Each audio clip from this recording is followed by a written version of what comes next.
2023년 12월 29일 일본 가나가와현 가와사키시에 위치한 타마강 인근. 그날 낚시를 즐기고 있던 한 남성은 진흙이 퇴적되어 생긴 좁은 부지 위에 수상한 캐리어 하나가 덩그러니 놓여있는 모습을 발견했습니다. 왜 이런 곳에 캐리어가 있지? 의아함을 품은 그는 조심스럽게 다가가서 캐리어를 열었고 그 안을 들여다본 순간 그대로 굳어버렸습니다. 그리고 곧장 더듬거리며 경찰에 신고 전화를 걸었죠. 여기 시신이 있어요. 캐리어 안에는 무게추처럼 사용된 아령, 그리고 손발이 결박된 채 심하게 부패된 중년 남성의 시신이 접힌 상태로 들어있었습니다. 안녕하세요. 토요미스테리를 진행하는 디바달리아입니다. 며칠 뒤인 2024년 1월, 캐리어 속 시신의 신원이 밝혀졌습니다. 피해자는 1977년생 남성 하라 타다유키입니다. 이 살인사건이 확실한 상황이에요. 용의자를 파악하는 게 급선무였죠. 경찰은 즉각 그의 인간관계부터 확인을 하는데요. 근데 여기서 난관에 봉착합니다. 그 이유는 단순했어요. 그에게 원한을 가질 만한 인물이 너무도 많았거든요. 알고 보니 이 사람이 스트리머예요. 일본의 스트리밍 사이트 니코니코에서 유이가라는 닉네임으로 활동했습니다. 제가 그냥 이 사이트가 어떤 건가 싶어서 찾아봤는데 한때는 일본에서 나름 유명한 그런 플랫폼이었는데 현재는 유튜브나 틱톡에 밀려서 마니아층 위주의 플랫폼으로 남아있다고 합니다. 사망한 하라는 시청자들 사이에서 이른바 아우트로 계열 스트리머로 불렸습니다. 이건 뭐냐면 부도덕하거나 반사회적인 행동들을 그대로 담은 과격한 영상을 제작한 건데요. 그러니까 속된 말로 어그로를 끌며 조회수를 올리는 그런 스트리머를 의미하죠. 하라의 주된 컨텐츠는 산책과 잡담이었습니다. 근데 단순한 산책과 잡담만으로 어떻게 그런 강한 어그로를 끌 수 있죠? 라고 하실 수 있는데 그 이유는 그의 어두운 과거에 있습니다. 하라는 체포 이력만 20회가 넘는 전과자였습니다. 허구한 날 이 교도소를 들락날락거렸고 20대의 대부분을 교도소에서 보냈을 정도라고 해요. 특히 문제가 된 전과 중 하나는 2008년 도쿄에서 발생한 아동 성폭행 사건인데요. 피해자가 당시 12살 어린 여자아이였어요. 아이를 유인한 후에 성폭행을 가한 혐의로 체포돼서 징역 5년형을 선고받았습니다. 이 전과 이력은 오히려 그의 방송에서 하나의 무기가 되었어요. 하라는 자신의 범죄 경력과 수감 생활을 거리낌 없이 이야기를 했고 시청자들은 그 위험한 과거에 묘한 흥미를 느끼기 시작했죠. 그렇다면 그는 어떻게 이런 인물이 된 걸까요? 잠시 그의 삶을 거슬러 올라가 보겠습니다. 하라는 넉넉하지 않은 가정에서 자랐습니다. 아버지는 일용직 노동자로 생계를 이어갔고 어머니는 가정주부였지만 건강이 좋지 않아서 가사와 육아를 제대로 돌보지 못했습니다. 그래서 어린 시절부터 하라는 부모의 관심과 애정을 거의 받지 못한 채 성장했고요. 매번 이웃과의 마찰, 학교에서의 문제 행동들을 반복했죠.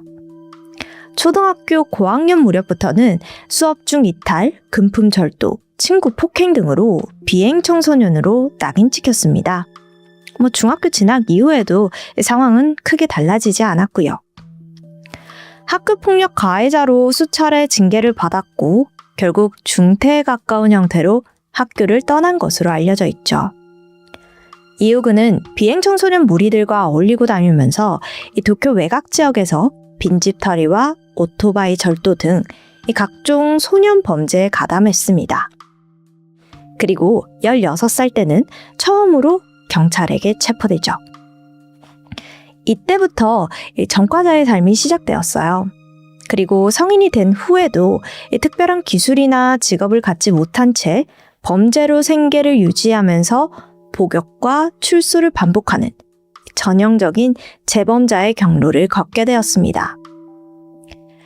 이처럼 자신이 겪은 수감 생활과 범죄 경험을 그대로 방송 콘텐츠로 사용하며 관심을 동시에 끌어모으는 어그로형 스트리머로 주목받았던 거죠. 덧붙여서 과거에 대해서 가정폭력과 방임 속에서 자랐다. 세상에 대한 분노가 나를 이렇게 만들었다.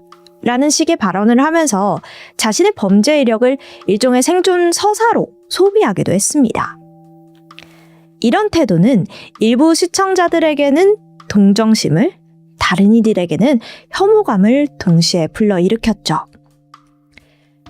서로 다른 감정이 뒤섞이면서 하라를 향한 반감 역시 서서히 쌓여갔습니다. 그 결과 그의 방송을 노골적으로 적대하는 이른바 안티들 또한 적지 않게 생겨났어요. 실제로 하라는 집 열쇠 구멍에 접착제가 발려져 있거나 오토바이 타이어에 구멍이 나 있는 등 직접적인 피해를 종종 겪었다고 합니다. 이와 같은 일로 경찰에 신고해서 문제가 커진 사례도 한두 번이 아니었고요.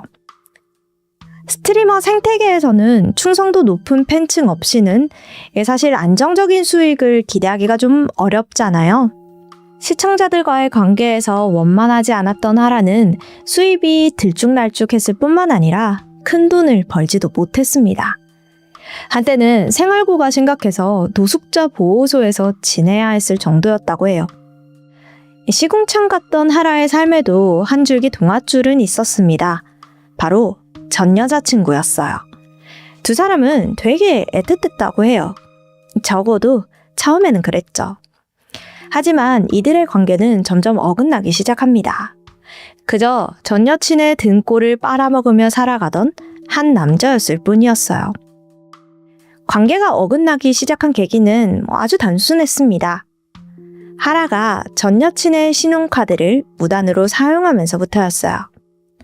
처음에는 생활비 몇 번, 급한 지출 몇 번이었는데 그 횟수가 점점 늘어났고 금액도 눈덩이처럼 불어났습니다. 근데 이게 좀 사람이라면 미안해해야 되잖아요. 근데 미안해하기는커녕 마치 당연한 권리라도 되는 것처럼 행동했죠. 이를 더 이상 감당할 수 없었던 전 여친은 결국 이별을 통보했고 그는 순식간에 경제적 기반을 잃게 됩니다. 그리고 곧바로 다른 기생처를 찾기 시작해요. 2023년 2월 하라는 자신의 SNS에 나랑 사귈 사람 구함이라는 글을 올렸습니다. 근데 이게 좀 누구도 반응하지 않을 것처럼 보였던 이 게시글에 의외로 한 사람이 연락을 해왔어요. 미쿠라는 가명을 사용한 이 여성은 당시 32살이었던 니시타카 마이였습니다. 사실 그녀는 하라의 시청자 중 한 명이었어요. 마이가 하라에게 메시지를 보낸 의도에 대해서는 정확하게는 알 수 없지만 두 사람은 몇 차례 메신저를 통해 대화를 나눈 후에 3월부터 곧바로 교제를 시작했습니다. 두 사람은 주로 호텔에서 데이트를 즐겼는데 그럴 때마다 숙박비는 전부 마이가 부담했습니다. 어느 순간부터 하라는 마이에게 모든 데이트 비용을 지불하게 하는 것도 모자라서 자신의 개인 생활비까지 전부 그녀의 카드로 사용하기 시작했어요. 결국 마이 또한 같은 수순을 받게 된 거죠. 날이 갈수록 늘어만 가는 카드값에 매우 힘들어했습니다. 그리고 이 사실을 자신의 부모님에게 털어놓으며 도움을 요청했어요. 그녀의 아버지인 마사히로, 어머니인 미호는 마이에게 경찰에 신고할 것을 권유했습니다. 하지만 마이는 곧바로 신고를 하진 않았어요. 아무래도 연인 관계였던 만큼 상황을 좀 더 지켜보려 했었던 것으로 보입니다. 이후에도 마이는 하라와의 관계를 쉽게 끊어내지 못했습니다. 갈등과 불안이 반복되었지만 완전히 이게 좀 등을 돌리기에는 망설임이 남아 있었던 거예요. 그러는 사이 이 두 사람의 관계는 위험한 방향으로 기울어지기 시작합니다. 2023년 9월, 당시 하라는 동료 스트리머인 미야비 군과 함께 한 달간의 나고야 여행을 계획하고 있었습니다. 그는 장기간 떨어져 있으면 여자친구 마이가 외로워할지도 모른다는 생각에 그녀를 같이 동행시키기로 했어요. 하지만 여행을 떠난 지 불과 이틀 만에 두 사람 사이에는 심각한 다툼이 벌어졌습니다. 정확한 발단은 알려져 있지 않지만 당시 현장의 분위기는 단순한 말다툼으로 보기 어려울 정도로 극도로 살벌했다고 전해집니다. 이 자리에 함께 있던 동료 스트리머 미야비 군에 따르면 하라는 마이에게 나 지금 도쿄로 돌아갈 거니까 너도 말대꾸하지 말고 따라와 라면서 명령하듯 말을 내뱉었다고 합니다. 그래서 마이가 이미 시작한 여행이잖아. 끝까지 하고 돌아와 라고 말하자 하라는 순식간에 격양된 거예요. 그래서 누가 너한테 내 인생에 대해서 이래라 저래라 하랬어? 입 다물고 그냥 따라와. 맞고 싶어? 하며 거친 말들을 쏟아냈고 목소리는 점점 더 커졌다고 합니다. 이 장면을 지켜본 미야비 군은 하라의 분노가 통제되지 않은 상태였다고 느꼈고 자신 역시 심각한 위협과 공포를 느꼈다고 밝혔습니다. 한편 이날 하라의 폭력적인 언행을 더 이상 견딜 수 없었던 마이는 결국 경찰에 신고를 했어요. 신고를 받고 출동한 경찰은 현장에서 하라를 현행범으로 체포했죠. 이 사건을 계기로 두 사람의 관계는 되돌릴 수 없는 국면에 접어들었고 결국 이 일을 끝으로 두 사람은 완전히 이별을 하게 됩니다. 이후 하라는 마이에 대한 협박 혐의로 기소되어 벌금형을 선고받았어요. 그리고 얼마 지나지 않아 마이에게는 새로운 남자친구가 생겼습니다. 그는 마이보다 7살 연상인 이와키 슈에이로 특이하게도 마이의 어머니 미호와 같은 밴드를 좋아한다는 공통점을 계기로 이 가족과 인연을 맺게 되었다고 합니다. 마이는 이와키와의 교제를 시작하며 도쿄를 떠나 그가 거주하던 오사카로 이사를 갔어요. 겉보기에는 새로운 삶을 시작하는 듯 보였어요. 하지만 그녀 앞에는 여전히 하라가 남긴 거액의 빚이 남아 있었죠. 하라가 마이의 카드로 사용한 생활비와 두 사람의 데이트 비용 원금, 여기에 이자까지 모두 합하면 약 300만 엔에 달했습니다. 하나로는 2,800만 원 정도입니다. 어마어마하죠. 마이는 하라에게 비용을 정리해서 지불할 것을 요구했습니다. 처음에는 하라 역시 알겠어. 꼭 갚을게 라는 답장을 보내며 마치 변제 의사가 있는 것처럼 보였다고 해요. 근데 11월에 접어들면서 하라의 태도가 돌변했습니다. 그는 네가 집착적으로 연락해서 짜증나. 더 이상 연락하지 좀 마. 라는 말을 남긴 채 일방적으로 연락을 끊었습니다. 문제는 그 이유예요. 하라는 자신의 방송에서 마이의 가족과 있었던 일이라며 사적인 이야기를 꺼내기 시작했고 그 내용이 퍼지면서 그녀를 향한 악성 댓글과 비난이 온라인상에 잇따르기 시작한 거죠. 이로 인해 마이는 극심한 불안과 스트레스에 시달리게 됩니다. 그래서 하라에게 연락도 해봤거든요. 근데 그는 연락도 안 받아요. 시간이 갈수록 불안은 분노로 바뀌었고 마이의 감정은 점점 통제하기 어려운 상태로 치닫게 됩니다. 그리고 그 분노를 해소하고자 자신의 지인에게 이런 문자를 보내기도 했어요.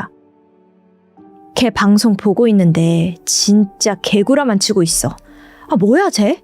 진심 죽여버릴까? 온몸을 푹푹 찔러서 죽이고 싶어. 아이스픽 같은 걸로 누나를 막 돌려 빼낸 다음에 턱은 망치로 부셔버릴까봐. 완전히 폭언이 담긴 문자죠. 하지만 이 문자 몇 통으로 그녀 안에 쌓인 분노가 쉽게 해소될 리는 없었습니다. 좀 보내면 가라앉을 줄 알았는데 가라앉기는커녕 점점 더 증폭되어 갔습니다. 자, 이쯤에서 이 마이의 어린 시절을 잠깐 살펴볼 필요가 있습니다. 사실 그녀는 어릴 적부터 분노 조절하는데 이렇게 어려움을 좀 겪어온 인물이었다고 해요. 학창 시절 동창들 역시 마이는 화가 좀 많은 타입이었고요. 자신의 뜻대로 되지 않으면 손부터 나가는 그런 거친 성격이었던 것 같아요. 라는 증언을 남겼습니다. 초등학교 때는 이 집 근처 야채 가게를 향해서 돌을 던지는 문제를 일으키기도 했대요. 그래서 화가 난 그 가게 주인이 그녀를 꾸짖었는데 이 마이가 오히려 너 어차피 나한테 뭐 못하잖아 라는 식의 발언을 하면서 상대방을 비웃었다고 합니다. 마이의 이런 성격은 누구를 닮은 걸까요? 바로 아버지인데요. 그녀의 아버지 마사히로는 가정폭력을 밥 먹듯이 휘두르던 사람이었습니다. 그럼 어머니 미호는요? 미호는 몸이 약해서 거의 집 밖에 나가지 않았고 이 딸 마이에게도 큰 관심을 주지 않았다고 합니다. 앞서 언급했듯 미호는 한 밴드의 열성적인 팬이었잖아요. 그래서 그녀의 관심은 가족보다도 밴드를 향해 있었죠. 때문에 마이가 가족 중 유일하게 의지하던 사람은 그녀의 2살 터울 오빠인 쇼고였습니다. 쇼고는 당시에 아르바이트로 돈을 벌고 있었는데 그 수입을 다 가족을 위해서 사용했어요. 가족을 사랑하는 마음이 컸던 거죠. 이웃들 사이에서 이 가족 집은 소음 문제가 끊이지 않는 집, 이상한 냄새가 나는 집으로 불리고 있었습니다. 집안에서의 소음과 생활 문제로 주변과의 마찰이 잦았다는 증언도 이어졌죠. 좀 평범하지 않은 가족이죠. 특히나 부모가 아이들에게 주는 영향이 큰데 아빠나 엄마나 두 분 다 문제가 있다 보니 마이 역시 정서적으로 건강하게 성장하기가 쉽지 않았을 것 같습니다. 이런 환경 속에서 자란 마이는 성인이 돼서도 이웃들과 트러블이 끊임없었어요. 한 번은 마이가 쓰레기 배출 문제로 이웃을 좀 위협한 적이 있었어요. 분리수거 일정에 맞지 않은 쓰레기를 들고 나온 마이를 보고 한 이웃은 이렇게 말합니다. 그 쓰레기 오늘 내놓으면 안 돼요. 보통 오늘 날짜가 아닌가요? 네, 알겠습니다. 하고 돌아서잖아요. 근데 마이는 좀 달랐어요. 화가 난 겁니다. 그래서 하루 종일 그 이웃을 쫓아다니면서 욕을 하는 거죠. 이게 한마디로 한번 분노하면 어떻게든 그 분노를 터뜨려야 직성이 풀리는 성격이었던 거예요. 그렇기 때문에 그녀는 자신의 분노의 원인인 하라를 죽이고 싶었던 겁니다. 결심이 서자 마이는 가장 먼저 자신의 현재 남자친구인 이와키에게 도움을 요청했어요. 의외로 그는 순순히 도와주겠다고 대답을 하는 거예요. 마이는 그 다음으로 자신의 아버지 마사히로에게도 연락을 해서 하라 살인 계획에 동참해 줄 것을 부탁했습니다. 그리고 아버지 역시 여기에 또 동의를 해요. 그래서 세 사람이 만나서 구체적인 계획을 세우기 시작했습니다. 근데 저는 사실 이게 좀 이해가 가질 않아요. 딸이 그리고 여자친구가 살인을 하겠다는데 그걸 또 도와준다고 하니까 이게 도저히 진짜 맞아? 라는 의심이 계속됩니다. 어쨌든 세 사람은 직접 만나 하라를 어떻게 불러낼지 그리고 이후 상황을 어떻게 처리할지에 대해서 의논을 나누게 됩니다. 결국 하라를 살해한 뒤 시신을 타마강에 유기하는 계획이 세워진 거죠. 이 과정에서 우연히 이 계획을 알게 된 인물이 있었습니다. 바로 마이의 오빠 쇼고였어요. 쇼고도 이걸 말리지 않아요. 오히려 자신도 계획에 동참하겠다고 나섰습니다. 어머니 미호 역시 같은 선택을 하게 되고요. 이렇게 해서 가족 구성원 전원이 연루된 비극적인 공모관계가 형성됩니다. 2023년 12월 15일 마이는 하라에게 전화를 했습니다. 우리 한번 만나서 이야기하자. 이번이 마지막으로 더 이상 연락 안 할게. 하라는 더 미룰 수 없다고 판단을 했고 그녀의 집으로 향했어요. 집에 도착한 하라를 맞이한 사람은 마이의 어머니 미호였습니다. 그녀는 아무렇지 않은 얼굴로 커피 한 잔을 내밀었죠. 오늘 춥지? 오랜만이다. 미호는 곧 올 거야. 평소 이 커피를 즐기던 하라는 의심 없이 잔을 들어 올렸습니다. 그리고 얼마 지나지 않아 하라의 몸에는 이상이 찾아왔죠. 의식은 점점 흐려졌고 하라는 결국 바닥에 쓰러졌습니다. 그 순간 집안의 공기는 완전히 달라졌어요. 가족들은 미리 정해둔 대로 그가 정신을 잃은 사이 목을 졸라 살해했습니다. 정확히 어떤 약물이 사용되었는지는 수사 과정에서 끝내 밝혀지지 않았지만 수사 결과 하라의 사망 원인은 목이 졸린 데 따른 지식사, 즉 교살로 확인되었습니다. 이후 마사히로와 이와키, 쇼고는 하라의 시신을 캐리어에 옮겨 담았고요. 흔적을 감추기 위한 준비를 마쳤어요. 그리고 함께 차량을 이용해 타마강으로 향했죠. 현장에 도착한 뒤 남자친구인 이와키가 직접 시신이 담긴 캐리어를 강에 유기한 것으로 알려졌습니다. 이렇게 살해와 시신 유기가 일단락되자 이들은 또 다른 단계로 움직이기 시작합니다. 바로 하라가 여전히 살아있는 것처럼 보이게 만들기 위한 이른바 생존 공작이었습니다. 마이는 우선 시신이 발견되기 사흘 전인 2023년 12월 26일 하라의 SNS 계정에 다음과 같은 글을 올렸어요. 전응한 우민들을 보고 있거나 상대하면 너무 피곤해. 나는 내 방식대로 확실하게 책임질 거야. 이게 무슨 말이죠? 의미를 명확히 단정하기 어렵고 또 어딘가 불길한 뉘앙스의 글이었습니다. 또 시신이 발견된 뒤인 2024년 초에도 하라의 SNS 계정에는 변화가 있었습니다. 지인들이 하라에게 보낸 새해 인사 메시지가 누군가에 의해서 계속 읽음 처리되고 있었던 거예요. 그래서 주변 사람들은 하라가 여전히 잘 살아있구나 생각을 했죠. 별일 없구나 이렇게요. 하지만 결국 이 꼬리가 길면 잡히는 법입니다. 이 SNS 활동은 범인의 허점이 되었어요. 하라의 시신 발견 이후에도 그의 계정에서 읽음 표시가 계속되자 경찰은 누군가가 그의 계정을 조작하고 있다고 의심하게 됩니다. 수사팀은 SNS 접속 기록과 IP 주소 추적에 착수했고 그 결과 하라의 계정에 접속했던 IP는 마이 가족과 관련된 장소에서 여러 차례 확인되었습니다. 또한 경찰은 CCTV 영상, 전화 기록, 그리고 돈 쓴 내역 등을 하나하나 꼼꼼하게 살펴봤어요. 그러자 마이 가족이 하라의 사망 전후로 수상한 움직임을 보였다는 사실이 확인되었습니다.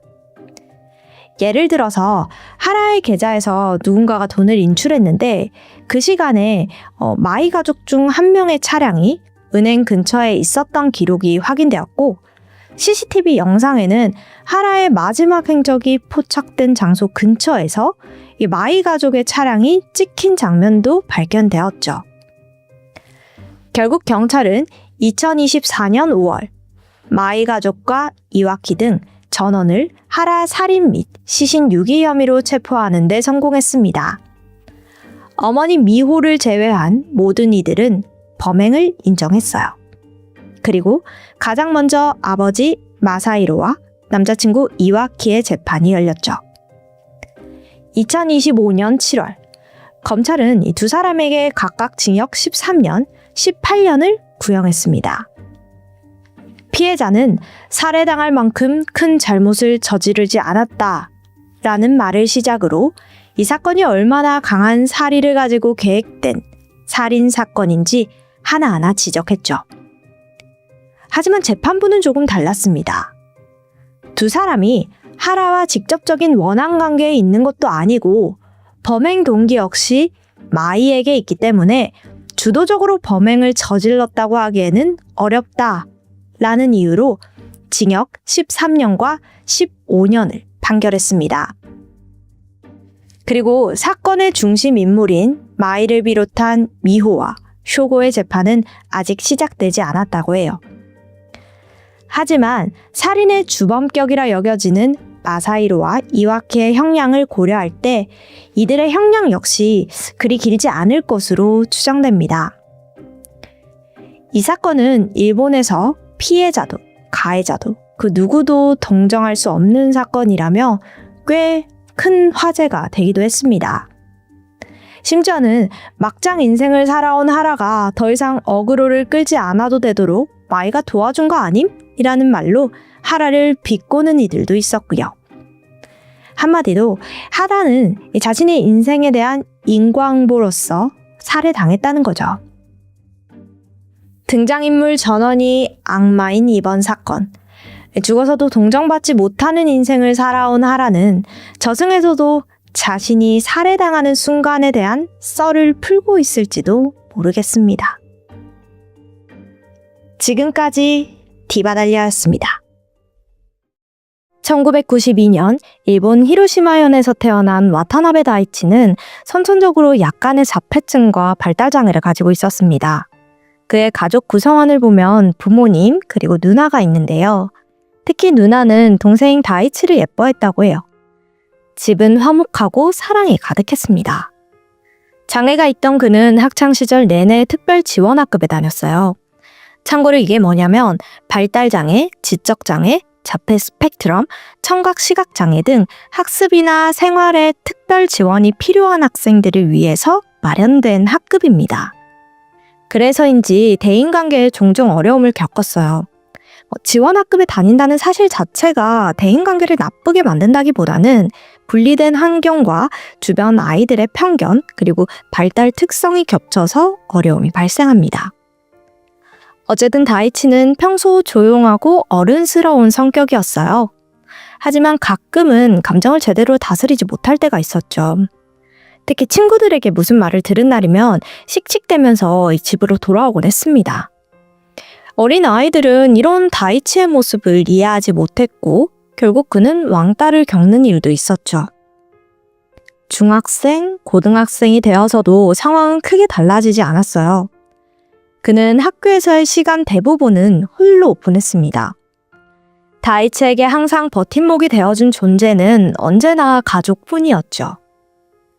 그들은 다이치를 위해 운동회 같은 학교 행사에는 빠짐없이 참석했습니다. 덕분에 다이치는 친구가 없어도 소중한 추억을 많이 만들 수 있었고요.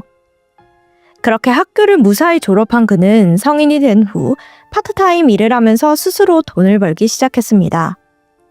누나 역시 사회에 나와 자신의 길을 걷기 시작했어요.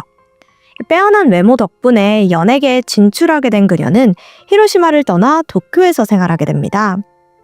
참고로 많은 사람들은 누나가 모델 와타나베 마이라는 추정을 하지만 아직 공식적으로 확인된 사실은 아닙니다. 이후 다이치는 어머니와 단둘이 히로시마현 사에키구에서 살게 되는데 그 집이 다이치의 할머니 집과 매우 가까웠습니다. 당시 아버지는 별거 중인 것으로 알려졌죠. 그리고 그때부터 그는 할머니 집에 빈번하게 오고 가기 시작했는데 그 이유는 다름 아닌 할머니 A씨가 키우는 고양이 레오 때문이었습니다. 고양이 보러 가는 거예요. 다이치는 갈색 줄무늬 고양이였던 레오에게 푹 빠져 있었습니다. 할머니는 레오를 마당에 풀어놓고 키우고 있었는데 인근 주민들에 따르면 다이치가 레오! 레오! 부르면서 근처를 돌아다니는 모습을 자주 봤다고 해요. 이웃들은 그가 레오와 함께 시간을 보내는 모습을 명확히 기억하고 있었습니다. 이유가 있는데 그가 레오로 인해서 사람들에게 상당한 민폐를 끼쳤기 때문이에요. 어느 날 고양이가 사라졌어요. 찾아야 하는 마음은 이해하는데 허락도 없이 이웃집 창고에 막 들어갔습니다. 또 이웃집 담벼락에 레오를 올려놓거나 씨를 뿌려놓은 밭에 풀어놓거나 농수로에 소변을 보게 했다고 해요. 이웃들은 다이치의 모습을 이렇게 기억하고 있었습니다. 170 정도의 키에 마른 체형, 면도를 자주 하지 않아 수염이 지저분하게 나 있는 사람으로요. 또 주변을 전혀 신경 쓰지 않는 타입으로 보였다고 합니다. 그리고 무엇보다도 많이 고독해 보였대요. 다이치는 할머니인 A씨와 함께 시간을 보내는 일도 없었다고 합니다. 할머니 역시 사람들과 활발하게 교류를 하는 성격이 아니었던 데다가 어딜 가는지는 모르겠지만 집을 비우는 일이 잦았거든요. 그런데 어느 날부터 할머니 집에 낯선 남성이 드나들기 시작했어요. 다이치 외에 다른 사람이 집에 오는 일은 거의 없었던지라 이웃들은 이 모습을 보고 상당히 놀랐죠. 그 남성은 70세의 모에키 히데토시였습니다. 당시 경비원으로 일하며 치매를 앓고 있는 노모를 홀로 모시고 살았는데요. 예상하셨겠지만 히데토시는 A씨의 교제 상대였어요. 그는 상냥하고 친절하기로 동네에 소문이 자자했고 누군가에 무슨 일이 생기면 항상 나서서 일을 돕는 편이었다고 합니다. 모두들 그를 좋아했죠. 그런데 2021년 10월 갑작스레 히데토시의 실종 신고가 접수되었습니다. 그가 연락이 되질 않는다며 직장 측이 히데토시의 여동생에게 확인을 부탁했고 A씨 역시 남자친구와 연락이 닿질 않으니 여동생에게 연락을 한 거예요. 그래서 여동생이 2번이나 이런 연락을 받으니까 직접 오빠를 찾아 나섰습니다. 하지만 자택에는 어머니만 홀로 있을 뿐 오빠의 모습은 그 어디에도 찾아볼 수 없는 겁니다. 하지만 히데토시의 운전 면허증은 집에 있더라고요. 그래서 그녀는 오빠가 멀리 가지 않았을 거야. 곧 돌아오겠지 하고 생각했습니다. 처음 그의 실종 소식이 알려진 후에는 이웃들 사이에는 이런 소문이 돌았는데요. 실종되기 얼마 전부터 히데토시는 A씨와 동거할 계획을 세우고 있었고 그녀 역시 그의 노모를 함께 돌보며 생활하기로 약속했다고 해요. 하지만 치매를 앓고 있는 노모는 A씨의 존재를 받아들이지 못했고 그녀가 집을 방문할 때마다 누구야 너는? 이라며 크게 화를 내곤 했습니다. 그러다 보니 두 사람도 너무 힘들어했죠. 그래서 결국에는 두 사람이 함께 도망친 게 아닐까 하는 것이 이웃들의 추측이었어요. A씨는 집을 자주 비우다 보니 잘 볼 수가 없잖아요. A씨도 함께 도망갔다고 생각을 하는 거죠. 하지만 시간이 지나 보니 A씨는 동네에 남아있는 겁니다. 그래서 이번에는 이런 소문이 돕니다. 히데토시가 노모도 A씨도 다 버리고 잠적한 거라고요. 실종 신고가 접수되고 며칠 뒤 A씨는 동네 병원을 잠시 들릴 일이 있었습니다. 근데 주차장에서 히데토시의 차가 있는 거예요. A씨는 혼란스러웠습니다. 혹시 소문대로 진짜 연락을 다 끊고 어디 숨은 걸까? 아니면 이 차를 다른 누군가가 일부러 이곳에 두고 간 걸까? 그녀는 곧장 경찰에 알렸지만 당시 경찰은 차량 외부만 간단히 확인할 뿐 별다른 단서는 찾지 못했습니다. 그렇게 그의 실종 사건은 2년 동안 아무런 진전 없이 흐르다가 마침내 2년 후에 그의 흔적이 발견되었어요. 하지만 그의 모습은 너무나도 끔찍했습니다. 2023년 4월 32일 오후 12시 40분 히로시마 사이키구의 한 공원에서 산책을 하던 남성이 무언가를 발견하게 돼요. 그건 해안가 절벽에 꽂혀있는 정체불명의 물체였죠. 곧장 경찰에 신고를 했고 출동한 경찰이 확인한 결과 그건 양팔이 잘린 남성의 상반신이었습니다. 그런데 놀라운 사실이 밝혀졌습니다. 2021년 11월 13일에 야마구치현의 해안에서 남성의 것으로 추정되는 오른쪽 다리가 발견되는 일이 있었거든요. 이 다리와 상반신이 동일 인물로 판명된 겁니다. 경찰은 상반신의 체형과 신체적 특징이 2년 전에 실종된 히데토시와 유사한 부분이 있다고 판단이 들었어요. 그래서 그의 가족 협조를 받고 DNA 검사를 합니다. 그 결과 시신의 신원이 히데토시라는 사실을 확인했죠. 사라진 2년 동안 그에겐 대체 무슨 일이 있었던 걸까요? 경찰은 시신의 신원이 히데토시로 판명된 이후 다이치를 유력 용의자로 지목했습니다.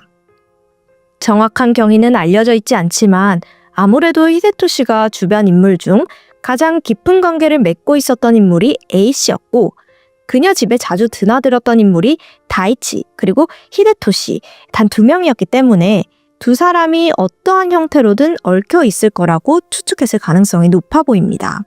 경찰은 A씨의 집 인근에 CCTV를 설치해서 다이치의 동태를 살피는 등 면밀한 수사를 이어갔습니다.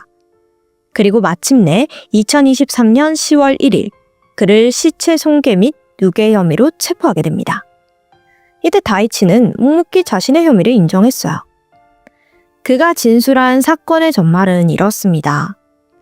2021년 10월 1일 다이치는 여느 때와 다름없이 고양이 레오를 만나기 위해서 A씨의 집으로 향했습니다. 그리고 그것에서 우연히 히데토 씨와 마주쳤어요. 근데 히데토 씨가 갑자기 다이치에게 그깟 고양이 하나 때문에 이렇게 시간 낼 필요가 있나 싶네? 라면서 먼저 시비를 걸었다고 합니다. 레오를 너무 아끼던 다이치는 이 말을 듣고 분노를 참을 수 없었고 충동적으로 그의 가슴을 힘껏 밀어버렸죠. 이에 히데토 씨가 넘어지면서 계단 모서리에 머리를 찌은 거예요. 이 모습을 본 다이치는 놀라면서 정중히 사과를 했습니다. 하지만 이번에는 히데토 씨가 분노를 터뜨리면서 폭언을 쏟아내는 거죠. 심지어는 너네 엄마는 편의점이나 패밀리 레스토랑에서 일하는 쓸모없는 사람이야 라면서 그의 가족까지 모욕해버린 겁니다. 그는 자신이 매우 사랑하는 고양이 또 가족들에 대해 험담하고 심지어는 편의점과 레스토랑에서 일하는 사람들까지 모욕한 것에 대한 분노를 억누를 수 없었다고 밝혔습니다. 그래서 다이치는 정원에 있던 돌을 집어들어서 그의 얼굴을 2차례 내려쳤고 히데토 씨는 그 자리에서 사망하고 말았죠. 그 후 다이치는 사망한 그를 욕실로 끌고 들어가서 그곳에서 칼을 이용해 시신을 토막냈습니다. 그리고는 시신의 일부를 옷으로 싸서 A씨의 집 마당에 묻고 일부는 해안가에 유기했다고 말합니다. 며칠 후에는 마당에 묻어두었던 시신을 다시 파내서 전부 해안가에 유기했다는 사실을 털어놓았죠.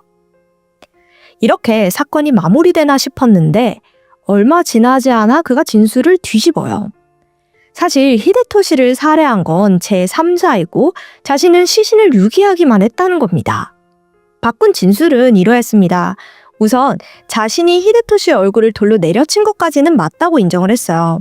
하지만 그때까지 그는 사망하지 않은 상태였고 순간적으로 자신의 정신이 돌아와서 10분 정도 밖에 나갔대요. 진정하려고요. 그리고 다시 집 안으로 들어서는 순간 검은 점퍼를 입은 낯선 남성이 히데토 씨 앞에 서 있는 모습이 보였습니다. 남성은 그를 몇 번이고 벽돌로 내려친 후 자신에게 다가왔대요. 두려운 마음에 뭐든 다 할 테니 살려달라며 그에게 간절히 애원했다고 합니다. 그러자 남성은 지금부터 내가 하는 일을 도와라 라면서 명령을 했고 그렇게 그의 명령에 따라 움직이기 시작했다는 거예요. 먼저 그는 히데토 씨를 욕실로 옮긴 후에 그가 쓰러져 있던 장소를 깨끗이 치울 것을 지시했어요. 그래서 다이치는 피 묻은 바닥을 청소하는 데만 10분 이상 걸렸다고 했습니다. 청소를 마치고 욕실로 돌아가자 남성이 히데토 씨의 옷을 벗기면서 부엌에서 칼을 가져와라 지시를 했고 칼을 가져다 주니 남성은 히데토 씨의 시신을 토막내기 시작했습니다. 덧붙여서 한 4-5시간가량 걸렸다고 했죠. 일이 끝나자 남성은 봉투를 가져와라 지시를 한 후 토막 시신을 나눠 담아 각각 다른 장소에 버리고 올 것을 명령했어요. 때문에 다이치는 이곳저곳 다 돌아다니면서 시신을 유기했고 그 사이 남성은 히데토 씨의 차량을 병원 주차장에 버리고 왔다는 겁니다. 다소 개연성이 좀 떨어지는 다이치의 주장에 가족들은 눈물을 흘리면서 그에게 제대로 된 사실을 빠짐없이 고백할 걸 부탁했습니다. 그러자 그 역시 눈물을 흘리면서 사실 전부 내가 한 게 맞다. 다시 한번 주장을 번복했어요. 그러면서도 누나의 편지를 받곤 혐의를 전면 부인하기도 했죠. 편지 내용이 다이치는 하지 않았지, 빨리 만나고 싶어 이런 내용이었습니다. 이렇게 그의 입장이 계속해서 변하면서 수사는 상당히 지연되었어요. 한편 가족들은 아들이 진술한 사건의 전말이 사실이 맞나 하는 의심을 품고 있었습니다. 우리 아들이 한 게 아닌 것 같다는 거죠. 그 이유는 시신의 뼈가 손상 없이 깨끗하게 토막나 있다는 부검 결과 때문이었습니다. 평소 다이치는 요리조차 할 수 없을 정도로 칼을 다루는 일에 미숙했다고 해요. 그런 다이치가 부검 결과처럼 깔끔하게 시신을 토막낼 수 있었을까요? 그리고 애초에 그가 쓰러진 성인 남성을 욕실까지 옮길 힘이 있었을까 싶어요. 앞서 언급했듯이 여러모로 일반적인 사람보다는 뒤처지는 면이 많았던 그였기에 가족들이 이와 같은 의심을 하는 것도 무리는 아니었습니다. 변호인 측 역시 뼈에 상처를 주지 않고 부엌칼 단 하나로 시신을 유기하는 일은 다이치에게 불가능하다는 점을 강조했고요. 덧붙여서 그의 주장대로 제3자가 범행에 개입했을 가능성이 높다는 입장을 고수했습니다. 하지만 검찰은 사건에서 제3자가 관여된 흔적은 전혀 찾아볼 수 없다고 반박했고 악질적인 범행임을 지적하며 다이치에게 징역 20년을 구형했어요. 또한 의문의 남성에 대한 다이치의 진술이 일관적이지 않으며 남성의 구체적인 외형 등을 전혀 묘사하지 못했던 점도 그의 주장에 대한 신빙성이 떨어지는 요소였습니다. 그리고 2025년 3월 13일 다이치에게는 징역 18년형이 선고되었습니다. 재판부는 그의 최초 자백에서 실제로 경험한 사람이 아니면 묘사할 수 없는 현장감이 느껴졌다며 그가 히데토 씨를 살해한 후 시신 손괴, 유기까지 저지른 단독범이라는 검찰의 주장을 받아들였어요. 현재 그는 1심 판결에 대해 항소를 제기했고요. 항소심이 진행 중입니다. 한편 그의 사망에 대한 전말이 드러나며 동네 주민들은 충격을 감추지 못했습니다. 무엇보다 그가 그런 끔찍한 일을 저지를 줄 몰랐다는 의견이 지배적이었죠. 평소 사회성이 조금 떨어지고 사람들과의 의사소통에도 어려움을 겪는 모습이 있긴 했지만 그렇다고 범죄를 저지를 만한 인상은 전혀 아니었다는 겁니다. 동급생들은 다 이렇게 말했어요. 다이치의 가족은 외모가 출중하기로 유명했어요. 그 중에서도 누나가 특히 유명했기 때문에 다이치 역시 나중에는 잘생긴 남자로 자라지 않을까 생각했다고 합니다. 그리고 이런 일로 화제가 될 사람이라고 생각해 본 적은 없었다며 놀란 심정을 털어놓은 사람도 있었습니다. 하지만 누구보다 충격을 받은 이들은 다이치의 가족일 겁니다. 타고나기를 남들보다 조금 부족했던 탓에 가족들은 사랑만큼은 부족하지 않게 키우고자 했어요. 때문에 아들에게 맹목적인 애정을 쏟아부었지만 이 결말은 충격적이었죠. 도대체 왜 이런 비극이 벌어졌는지, 그가 정확히 무슨 생각으로 이런 일을 저질렀는지 지금까지 그 누구도 명확히 알지 못합니다. 하지만 어쨌든 어떠한 이유로든 그가 저지른 범행이 합리화될 수는 없어요. 그 진실이 끝내 드러나게 될지 아니면 끝까지 알려지지 않을지 알 수는 없지만 다이치가 자신이 저지른 일이 얼마나 끔찍한 것인지 진심으로 반성하는 날이 꼭 오길 바랄 뿐입니다. 지금까지 디바달리아였습니다.